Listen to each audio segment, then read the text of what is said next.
Pero sumuko na.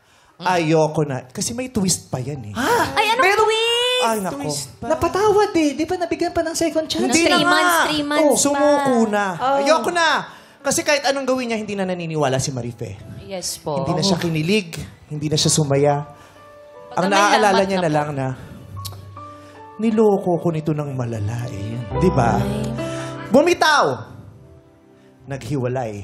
Naghiwalay. Ito ang nakakaloka. Ano yun? Ano yun? Nung hiwalay na kayo, Oh. at wala na si Marife, anong natuklasan mong katotohanan?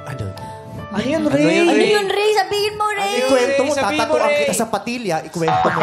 Wala siyang patilya! Wala Sorry. siyang patilya! Wala siyang patilya! Sorry. Ikwento mo. Nung wala na kayo, syempre ngumunguy-nguy ka.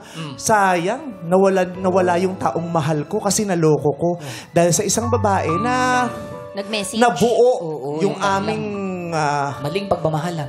kamalian. Pero anong natuklasan mong katotohanan Ano doon? yun, Ray? Doon ko po hinanapan ng paraan kung talagang akin ba yung... Yung dinadala Ako ba yung... Anong natuklasan mo? Yung pagbubuntis po doon sa girl. Ano? Hindi po akin. Hindi kanya! Sandali! Hindi! Bakit?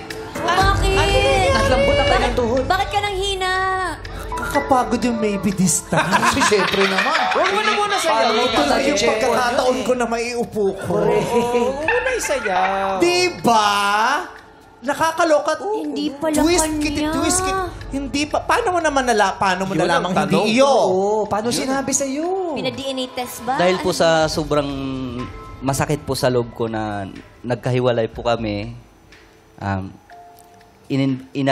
in-invite ko po si girl na magpa-ultrasound kami. Since na yung baby is 5 months na pala sa tiyan niya. Nagpa-ultrasound kayo. And Tapos doon mo then- natuklasan na ang totoong ama ay si Ultraman. Hindi! Hindi. Ultraman! Ultrasound kasi. Ultrasound. Ano yun? So, 5 5 months na yung Nasilat baby. ka ni Ultraman, no? Iba si Ultraman, lumatangkad mo eh, lumalaki. Okay. So, sa ultrasound malalaman na hindi sa'yo? Yes, kasi 3 months pa lang po Ayun. kami nagkakita. 3 months pa lang makilala. Binilang mo. Although, may naganap sa inyo, di ba, may naganap sa inyo, pero nung binilang mo, ay, 5 parang months. mali yung oras. Yung may nangyari sa time kanila. frame, tama? Yes po. Oo, may Hindi dinadala na pala. Inamin ba nung babae? Doon po siya umamin sa akin na hindi daw pala talaga ako. So, Is a prank. niloko ka, tapos yung kasama mong, niloko mo si Marife, yung kasama mong nanloko kay Marife, niloko ka din. Yun po yung It's a sobrang chain. sakit. Well, I say deserve over deserve over deserve. Oh. Baka kasi yung Grabe. girl na bago mong nakilala, baka tinakbuhan din siya nung lalaki. Hindi inako. Baka sa'yo pinapaako. Sa'yo pinaako. Oh, well, kawawa silang lahat. No? Oo. Kawawa din naman si girl. Correct. Hindi rin naman natin gugustuhin na may isang babaeng, Yeah. di ba? Yung Kawawa magpunta sa ganung sitwasyon na Tsaka haharapin niya mag-isa. correct, na may Mahirap dinadalang yun. tao tapos tatakasan ng lalaking responsable. Hindi naman tayo masaya para sa ganun. Totoo. Pero again, we should all be very responsible to every act that we do.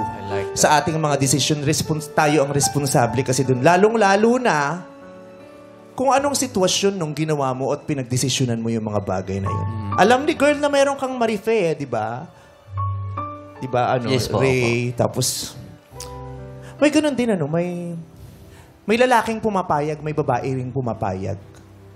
Yung, kumbaga, di ba yung iba, ay, wag na, meron na yan, ayoko na yan, no? Pero may babae ring pumapayag na kahit meron na, payag din, may lalaki din ganon yung. Then, tanong ko lang kay Ray, bakit nung nalaman mo hindi sa'yo, ba't hindi mo pa rin itinuloy? Magandang alin? tanong. I mean, yung pagbubuntis. Inako diba, niya na lang. mo bilang isang, Oo. total, mahal mo rin naman siya. Yun ang tanong, mahal mo ba? Mahal mo ba? O may nangyari lang? May nangyari. Ayun.